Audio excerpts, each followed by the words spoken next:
3, 2, 1, we are live. Hello, everyone. If this is your first time on one of my live broadcasts, welcome. Thank you for being here. My name is Monica J, and I'm an early childhood development specialist and a child behavior specialist. I have been working in early childhood education and special education for over 16 years in New York City, and I love helping parents guide their young children to being their best selves in challenging situations. And so I hop on here on Facebook, on Instagram, on the website, and I share strategies, tips, new research, all dealing with child behavior and the emotional upset and how you can help your child, how you can guide them through those challenges, and also how you can help yourself. Because let's face it, we have a lot to do with the outcome of our children's behavior, because sometimes they can't guide themselves and they need us to teach them. So I love talking about those topics right here on Monica J. Sutton. And so welcome to our Wednesday night live chat. Every Wednesday night at 9 p.m. Eastern Standard Time, I hop on here and I chat with all of you and we talk about a specific topic, something that you all are talking about, something that, you all have challenges with or have struggled with. And you know what? We talk about it. We talk about real childhood issues right here. Hey, Karen, what's up? Thanks for joining.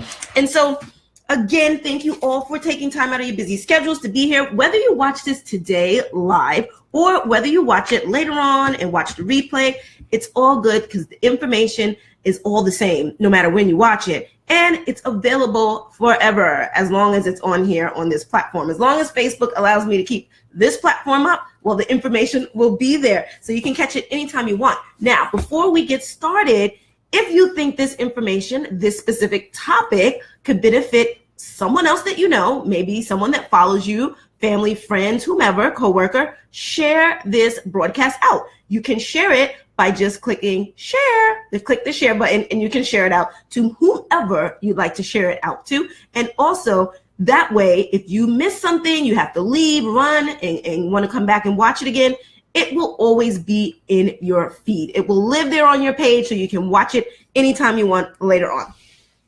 All right, so let's talk about it. Tonight's topic is, I'm tired of yelling. What can I do?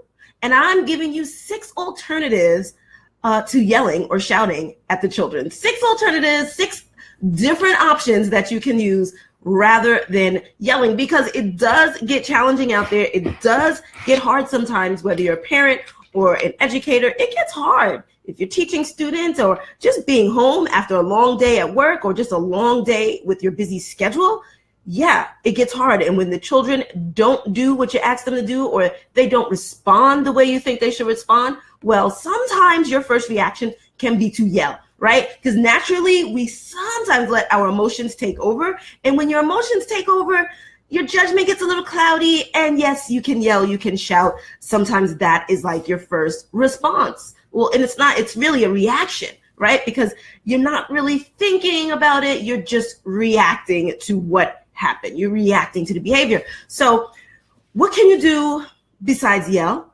Well, there are a ton of things that you can do besides yell. Things that I practice every single day with my students, because yes, the limits get tested. I get tested too, even after years and years of teaching. I'm human. I still have rough days. There are days when I'm just tired physically. They're just my days where I just have things going on that may not even pertain to the student, but something can trigger that emotion. And I may want to yell, but I have to dig into my bag of tricks and pull out something else besides yelling, right? Because I know the yelling really is not going to benefit the child in the long run. And that's really what it's all about. How do we help? How do we guide and teach our children so that they can use these tools and they can make the right decisions in the future? And sometimes when you think long term and you try to make immediate decisions that actually affect the future and not so much the immediate in that moment, it's hard to make the right decision.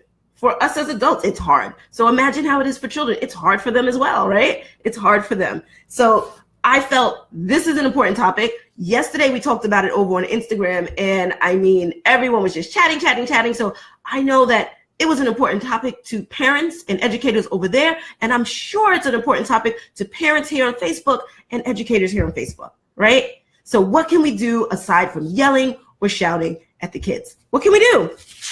And I just have to share with you that I have been working with a student. You might hear some ruffling. That's just my papers, my notes. I've been working with a student lately for the last few weeks who does have a lot of behavioral challenges in the classroom. And yeah, he can definitely test my patience, However, I have found that I'm taking notes. I've been taking notes, about the behaviors that are happening, about my responses, about his progress, and just keeping track of what's working and what's not working. But what I have found out is that I am often trying to dig into my bag of tools of not yelling, not shouting, and really trying to take a different approach. I'm doing that a lot lately. And yes, the more of a challenge the behavior is, the more you have to really think about your response before you actually react to anything. The more it takes effort. It actually takes effort on your part as the adult. It does. And you feel like sometimes there's probably a lot of pressure on you, which there is pressure because you have your own responsibilities and then you have the responsibility of raising your beautiful children. And it's a lot. Parenting is not easy. I am not a parent, but I know it is not easy. And I actually applaud all parents. I think it's the number one, the hardest job in the world. And I don't think parents get enough credit, honestly, for all they do, because it's not easy. And a lot of the changes that you have to make mentally and a lot of the changes you have to make along the way as your child, develops, it's hard. It takes effort and it takes a lot of mindset shifting and really changing your ways. Really does. It really does. So I know it's not easy. It's not easy for me dealing with children every day in the classroom setting and changing my ways and using my own strategies and tools that I know are beneficial and work. That takes effort too. So I am here to let you know that you're not alone. It does take effort. But when you want to make that change, we're ready.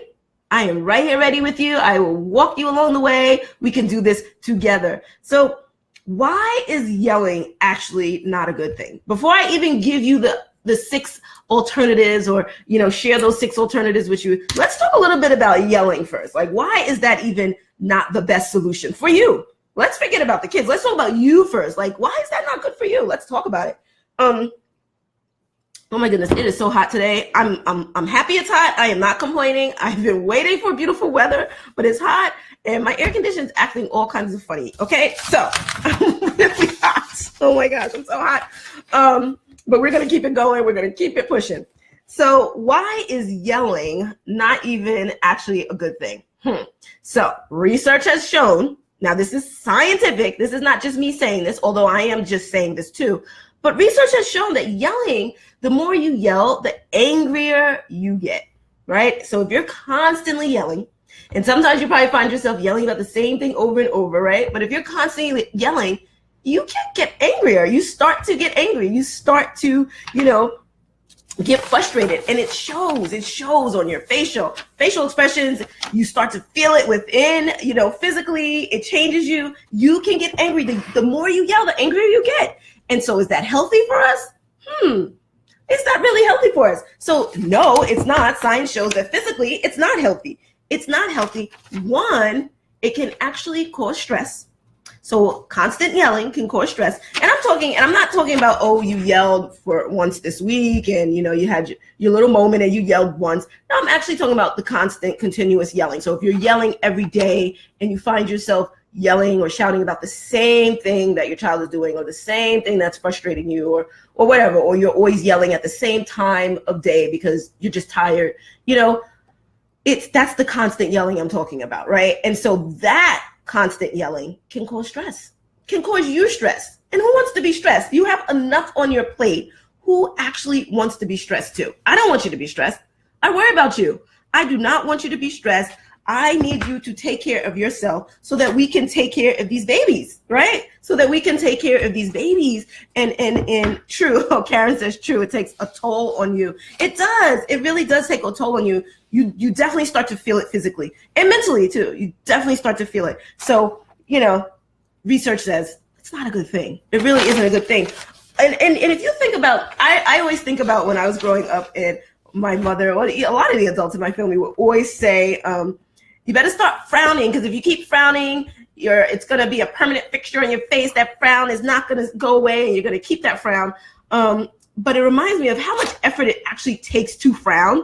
And when you do frown, like your whole face just scrunches up, and you feel it physically, like you're just not in a good mood. You're not in a good place. And yelling can do that to you. That definitely can happen from the yelling. And who wants that? Who needs that? You don't. You really don't. So if you can diminish that, or if you can lessen the yelling in your life every day, I think you will be on the road to just a happier and healthier life overall. And we're not even talking about the kids yet. We're just talking about you, your health, your wellness. Okay. And that's really, really important, especially when it comes to, the things we talk about here in raising children or guiding children and teaching children. It's important that your health is in good shape. It's important that you're feeling good so that you can go ahead and continue to guide them and teach them. It's just like, being on the plane. Before you put the oxygen mask on anyone else, you need to take care of yourself first, right? Because if you don't put it on yourself, how can you help anyone else if you have no oxygen, right? And it's the same thing. If you're always burnt out, you're always stressed out, you're always, just physically sick and ill, then it's hard for you to take care of anyone else. Truth, right? Truth. And then also something I learned recently, I was reading on Monday an article talking about the effects of yelling. And it said that in some cases, in some extreme cases, yelling can actually cause depression. And I wasn't aware of that, but I guess, it does make sense. Like if you're constantly yelling, then that means you're constantly angry or you're constantly frustrated. The stress levels are going up. And so then, yes, it can cause depression. It can lead to depression. And so that's scary. That's scary to me. And it's definitely something that you want to be on the lookout for. And you want to be conscious of, be mindful of that. Because once again, we have to take care of ourselves in order for us to take care of anyone else, especially children. Because you need lots of energy to take care of those kids. You do. And then also for children. So on the flip side, when we think about yelling, and if we're yelling and shouting at children constantly, well, what effects is it having on them long term? And again, stress levels. Children too, just like adults, can have stress. And sometimes that stress is internal and we don't even see it as the adults. We don't even realize that stress is there. It can cause anxiety in children, the constant yelling or hearing the yelling over and over and over again. And then for other children, their way of dealing with it is that they just take it all in and they kind of don't deal with it. They become numb to it. They honestly become numb to it. And that is a scary factor as well, that they can become numb to that yelling. That's scary as well. And that has long-term effects. As well. And the other thing with children is just like in adults, the yelling can cause depression because sometimes with yelling, we can say things that, we don't really mean, say things that can be hurtful. And if we are saying these things to children take it all in and they take things literally sometimes, and they have their own perspective or their own thoughts on what you're saying. And they look at it in their own little way. And you never know how their little minds are working and what they're thinking or what they're putting on themselves. Are they blaming themselves, or is it hurting them? How do they feel about it? What are they taking in when that yelling and the constant shouting is happening? What are they taking in? So, those are things you want to be mindful of. You really want to be mindful of it. And it's not to judge anyone. It's not to say you're wrong, you're a bad person or anything like that. It's really just to, make you aware and really to make all of us conscious and mindful of the way we approach or react to certain behaviors that our children display. And so what are some alternatives we can use? What are some other options we can use aside from yelling or shouting? Well, there are a few. And so I want to share 6 of them with you. I'll share 6 of them with you. And these are things that I use with students. I know parents use too. And I hope that it will help some of you. And you take what you feel fits your life. You take what you feel is going to work for your busy life, your life with your family, what works for you. Because everything doesn't work for everybody, right? The same way the different approaches and strategies we use with children, everything doesn't work for each child. And so you always have to adapt and customize everything to fit your child's needs. But in this case, when it comes to the yelling, we're going to adapt and customize these strategies, these ideas and tips to fit your lifestyle, your needs. What do you need? What's going to help you to really be conscious and say, you know what, I'm not going to yell this time. How can I approach this in a different way? What's going to help you? So think about that as you hear these and you take what, speaks to you, what works. So the first thing, if you've been on any of my broadcasts, you know that I truly believe in pause. Pause, basically stop in your tracks before you react. And I would think about your response. So pause basically means to take the time to calm yourself down in that moment, because yes, you may be frustrated, you may be angry, you may be feeling all kinds of your emotions based on the behavior your child just displayed. But I need you to pause in that moment. Pause, collect yourself, calm yourself, and think about how you're going to respond. Because the thing about these strategies, or these are not even strategies, but the thing about these ideas and alternatives to yelling is that if your child is not hurting themselves, hurting someone else, or if they're not, in a life-threatening situation, then it's okay for you to pause in that moment. It's okay for you to take another approach and to think about your response before you even respond. It's okay to do that. That is okay. And so pause, stop in that moment, calm yourself, collect your thoughts, figure out what's happening, and then respond, okay? The second idea that you can use is the walk away. You can remove yourself from the situation, walk away from the situation, and, try to calm yourself. Now, the funny thing that happened last night when we had this conversation over on Instagram is that I told parents, use that. You can walk away, take yourself out of the situation, and everyone cracked up. They were just like, walk away. The kids follow me. They follow me wherever I go. And so I thought that was hilarious. So a lot of us laughed in that moment because walk away. Now, like I said, if this is a strategy, if this is something that won't work for you, you don't have to use it, right? You don't have to use it. However, if you can remove yourself from the situation, sometimes it's better to just walk away and then come back.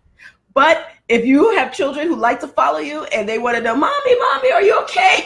Mommy, don't be sad. Are you mad? If they follow you and go everywhere you go, then you know what? I'm sorry. I'm sorry. It may not work for you. But you do the best that you can. However, if you can remove yourself from the situation, remove yourself, walk away for a little bit and come on back. But you do what works for you. Number 3 is count. Now, I know a lot of people have heard of the whole counting system when you're trying to calm yourself down. It works for some people, and maybe it'll work for you, but you can count. You can count to 5, you can count to 10, you can count to, whatever number you need to count to, but you can count. Counting does work sometimes. Hey, Kids Small Planet, thank you for joining. How are you? Great to have you here. But yeah, you can count. You can definitely count to 5. Now you can count aloud or you can count to yourself, whatever works. But if you need to do a little bit of breathing when you're counting, breathe it out, whatever works. You could definitely use that. You could definitely use that technique.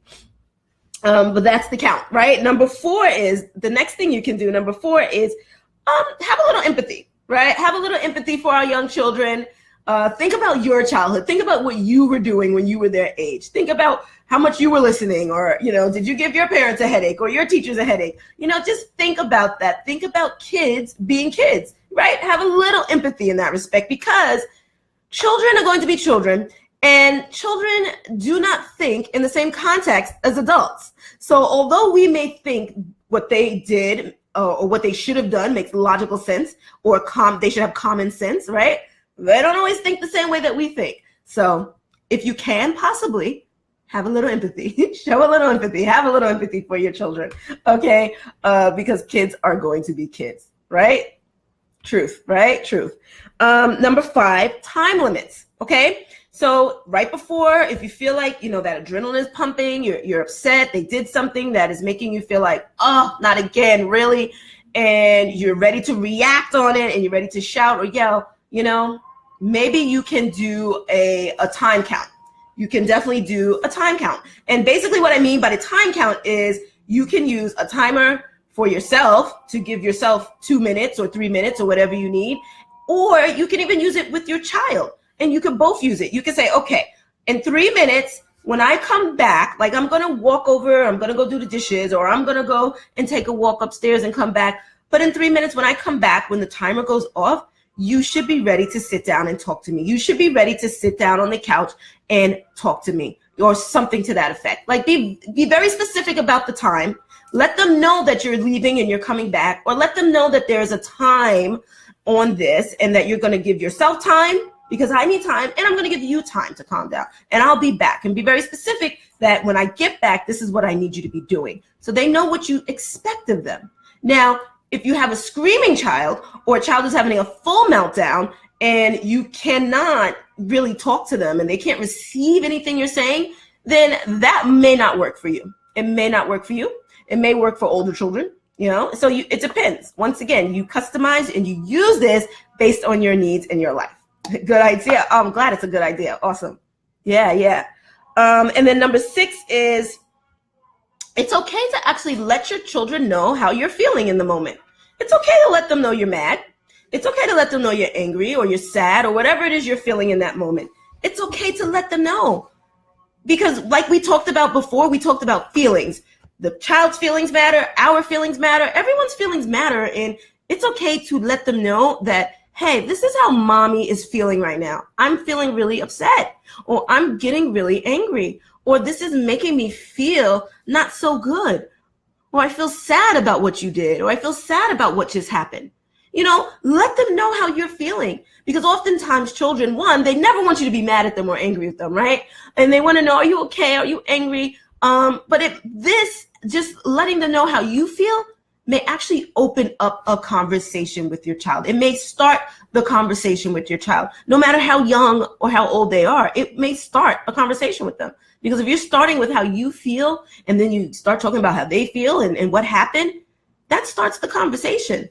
So don't be afraid to let them know how you feel, because actually it's a good idea, because then they'll know you're human and that mommy gets mad, mommy gets sad, the teacher gets mad, the teacher gets sad. The teacher can be silly. The teacher can have all of these different feelings, the same feelings that I feel. Oh, so this is normal. This is okay. And it's okay to talk about it, right? It's okay to talk about it. So definitely let them know. If that works for you, do it. Let them know how you feel. I often do that with students. And sometimes I do it when I have students that talk back sometimes, and you're just like, whew, you want to respond to that. You want to react. But sometimes I just say, that's really, really disappointing me. Or I'm really feeling sad about the way you're speaking to me right now. I don't like how you're speaking. It's hurting my feelings, and it's disappointing me. And I'm hoping that, you can choose something different in the future and that you won't say that. Why do you say that? And I just keep going on and on and on until they start responding to me. And it usually works. So that's an idea. And now I have another one for you. I know I said 6, but I have a bonus one for you. And this bonus one is you can actually check your own feelings. So it's like check your feelings at the door. But when something happens and your child does something that you feel is inappropriate, that gets you upset or angry right away, check your feelings in that moment. You know why? Because sometimes our feelings may not even be in proportion to what just happened. And sometimes the emotions we're having in that moment and the way we're reacting can actually be because of our own feelings, something that either happened to us earlier, something we were already feeling before this even happened, and it just triggered us to react emotionally, or, when we're about to react emotionally. You can check your feelings and really say to yourself, am I about to react in an appropriate way? Is what I'm about to do actually align with what just happened? Is it going to benefit my child? Is it going to teach them anything, right? Or am I just reacting because of my own feelings, or because of what I'm feeling right now, what I'm going through? What is it that I'm feeling? Why am I about to shout or yell, right? So that's the bonus. Like, check your own feelings. Because that's important. That's definitely important as well. So there you have it, folks. There you go. Those are 6 alternatives to yelling or shouting, plus a bonus. And like I said before, please use these to fit your lives. Use what works for you and your family, and use what's going to work in actually helping you to make, better decisions in the future, or to not shout and yell, because we want to make sure you're okay, both mentally and physically. And I don't want you to constantly be yelling and shouting, because your stress level is going to keep going up, and I worry about that. I worry about you because I've been there. I've been in that situation, and it's not good. It's not healthy. All right. So if you've missed anything that we talked about because you may have joined a little later and you're coming in on the end, definitely watch the replay because in a couple of minutes after I hit end, this video will be available to you to watch at your leisure anytime you want to watch it 24/7. All right. Isn't that awesome? So great, right? Just keep coming back here to Monica J. Sutton page and you can watch it anytime along with other great informational videos and live chats that we've had in the past. Don't forget, every Wednesday, 9 p.m. Eastern, we have live chat, Wednesday night live chat, and we talk about some really great topics here. And I want to let you guys know that there is really something special coming in the next 2 to 3 weeks. I will be dropping something special, a new workshop. It's called the Pause to Connect workshop. So excited about it. I can't wait. And I want to really keep you guys informed about it when it's about to come out, and of course informed about other valuable information. So if you haven't already, join the Monica J. Sutton Insiders, the MJS Insiders, which is basically like a newsletter, except I do not spam your inbox. I inbox you once a week, and I try to give you something valuable, something that you can use, an actionable step or tip, or something that you could use immediately in your life with your children that is going to benefit you or benefit your children. So I am not spamming your inbox, but I do want to let you know when that workshop drops, so you can be there because it's going to be really good. It's going to be really good. Like I tell you, I say pause all the time. Well, we're finally going to have a pause workshop and really dive deep into that pause and what it really means. And so join the MJS Insiders. I'm going to drop a link in the, let me see. I want to drop a link in the comment section right now so that you can go ahead and do that. Where is it? Hold on. I'm going to give it to you guys now. And that way you can go ahead and log on and check it out. Okay. Where are we? And for those of you who want to just type it in right now, all you have to do is go to bit.ly/MJS Insiders. And you just follow the directions right there. And that will lead you to our Insiders newsletter, and you can sign up. All right. So here we go. Dropping that link here. I'm just typing, here's the link to the MJS Insiders newsletter. Okay. bit.ly/MJS Insiders. And there you have it. Got it? Good. All right. You should see it in the comment section. And yep, and it should pop up. Perfect. There it goes. Awesome. So thank you guys again for joining. I truly appreciate it. And I will see you guys back here in a week. Same time, just a different date. Same time, same day, just a different date. 1 week later. See you here at 9 p.m. Eastern Standard Time in 1 week. Okay? Thanks for watching. Thanks for the hearts. Thanks for those thumbs ups. I appreciate it. Bye. You guys have a great night and enjoy the rest of your week. Bye.